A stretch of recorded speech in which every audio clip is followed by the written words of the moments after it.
just paper by paper. Over Zoom, Sauk County Sheriff Detective Isaac Hansen explained Friday how in less than 2 months he solved the coldest of cold cases, tracking down this woman, Audrey Backeberg. And they had not heard from her in 62 years. Correct. The woman from Reedsburg at the age of 20, vanishing in 1962.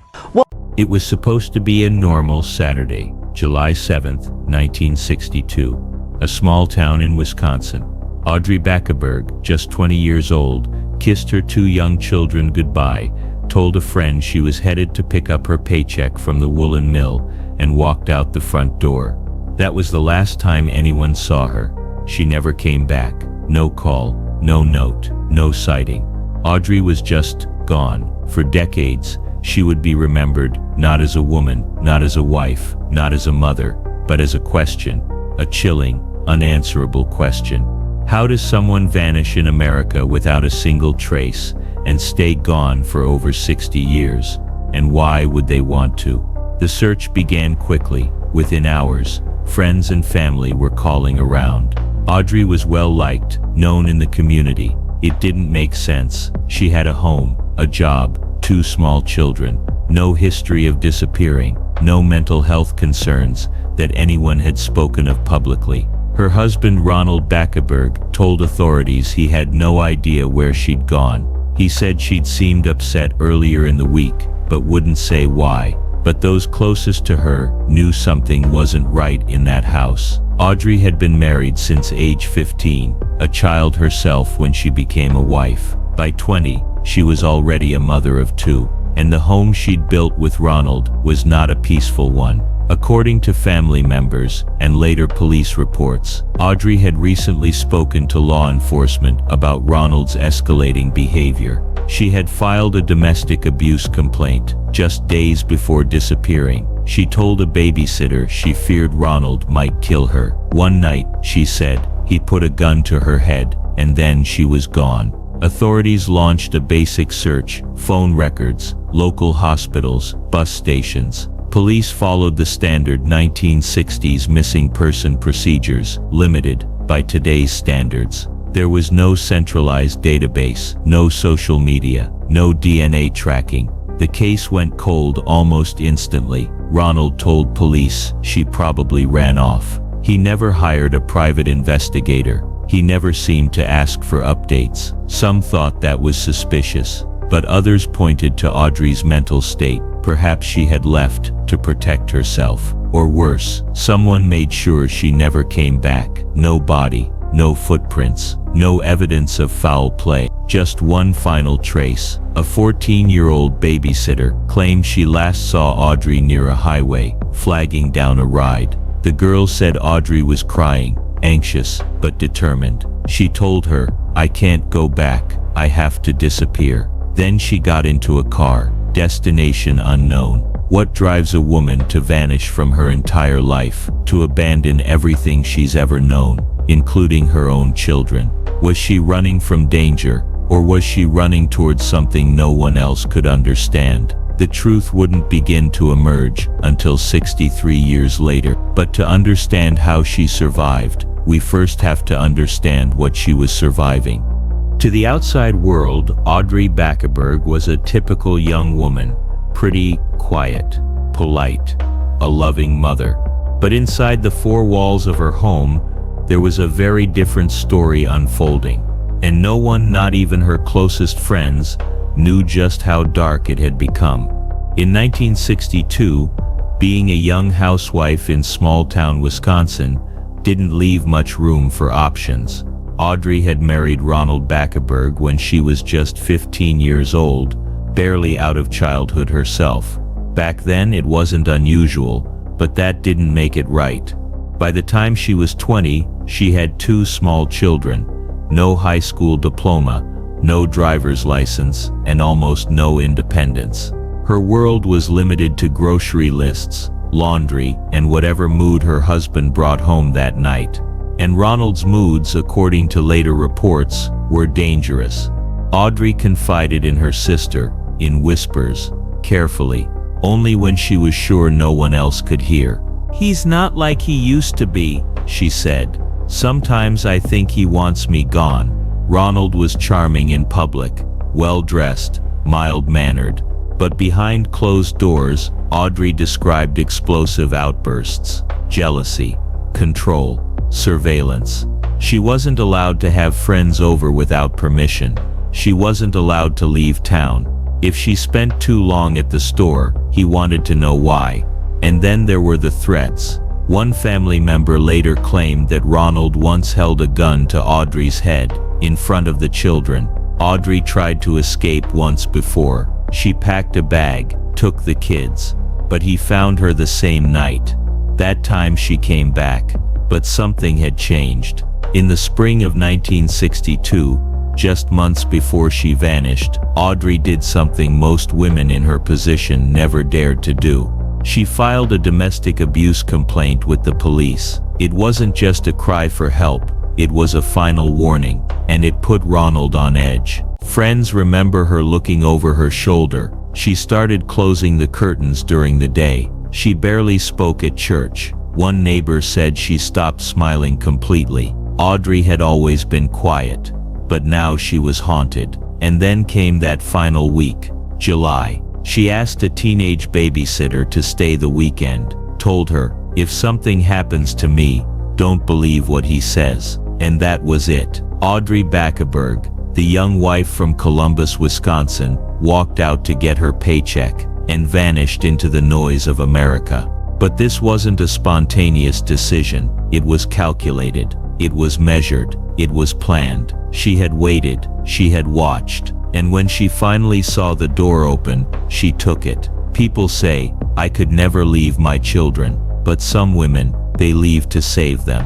Audrey Backeberg didn't disappear because she was unstable. She disappeared because she was done being a prisoner, and she was willing to give up everything to be free. Some missing person cases stay in the headlines for weeks. Some last a few months. Audrey's, it lasted 6 decades. But not in the way you might think. There were no headlines, no Dateline specials, no citywide searches, just whispers. A story shared across kitchen tables, a name murmured once a year. If that. Audrey Backeberg became a ghost. And for 63 years, she stayed that way. For years after she vanished, Audrey's case was unofficially labeled a domestic walk-off. The file sat in a box inside the Columbia County Sheriff's Office, never closed, but never active. Her husband Ronald, he moved on, remarried, raised the children, lived in the same area for years. He passed a polygraph test, and there was never enough evidence to charge him with anything. But those close to Audrey never stopped wondering. Her sister who had heard her cries for help, her mother who believed until the day she died that Audrey would come walking through the door again, and her children now grown, left to grow up with 1,000 questions and no answers. In the decades that followed, life moved forward, but the mystery stayed frozen. The babysitter, now a woman in her 70s, still remembered what Audrey said the night she vanished. "I can't go back." In 1985, a rumor surfaced that Audrey's body was buried in a cornfield outside town. Police searched, found nothing. In 2002, a man claimed he once saw Ronald digging something in his backyard, decades ago. Again nothing, and still, no confirmed sighting. No birth certificate updates, no death certificate, no fingerprints, no trace. The case remained technically open, but practically dead, until one small change reopened everything. A new detective. In 2024,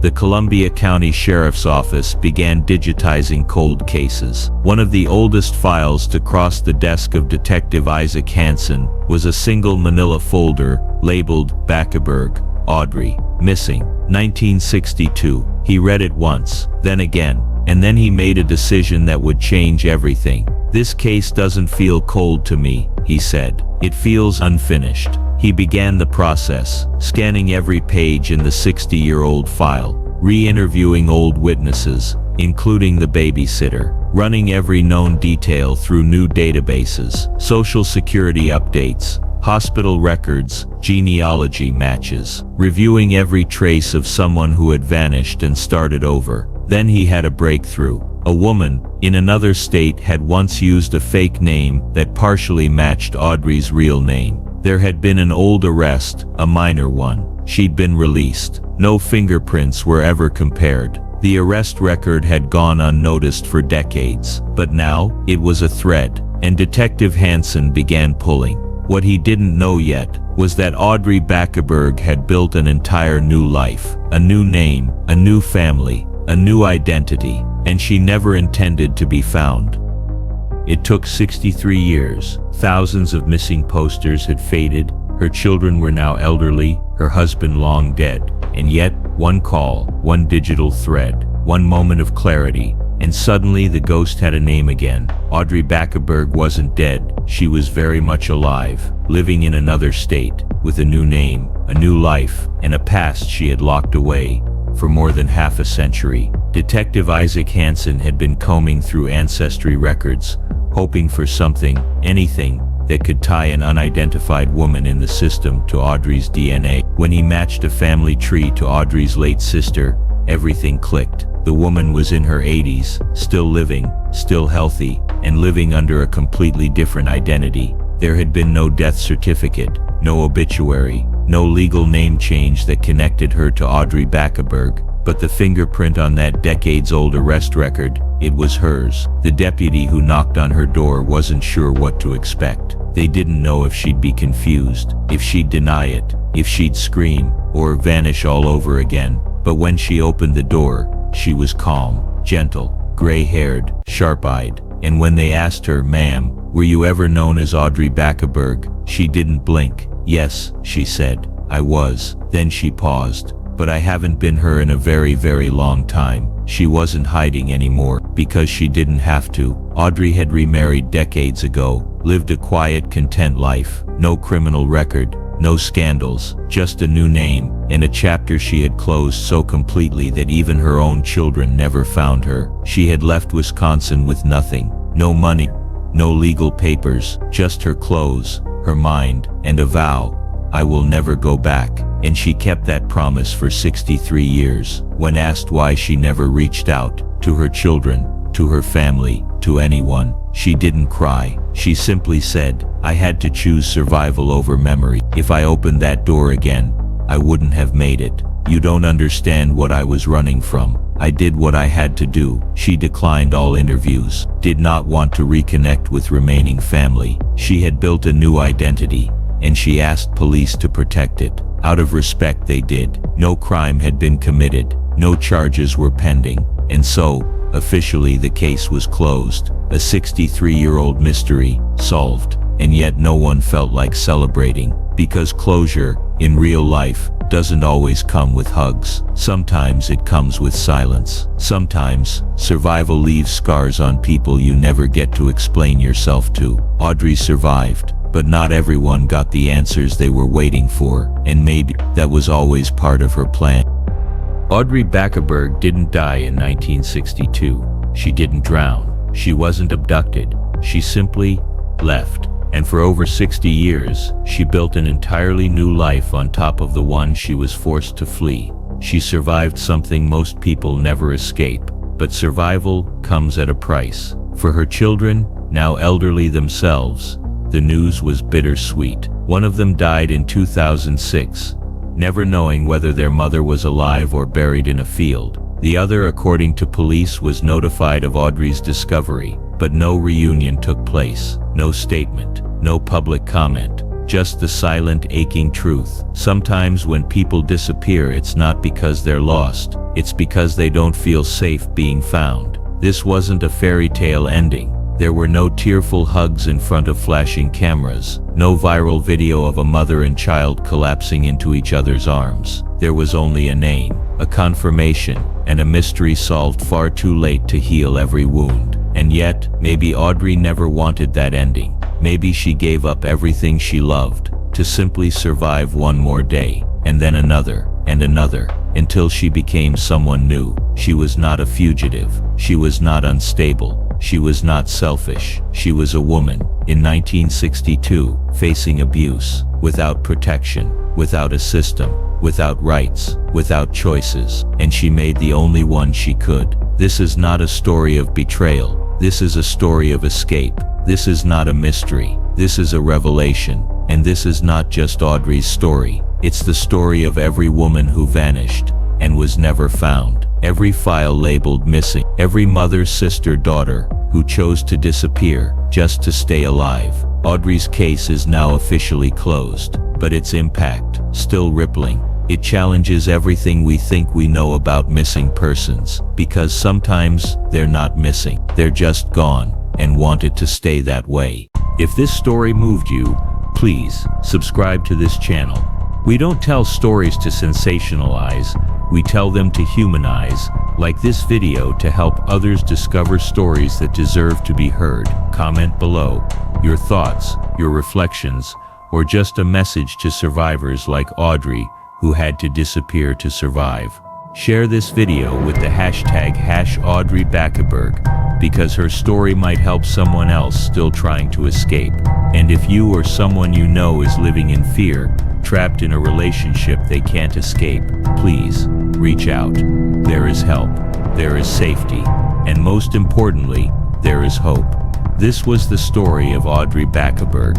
Stay safe, stay aware, and never underestimate what someone had to do just to stay alive.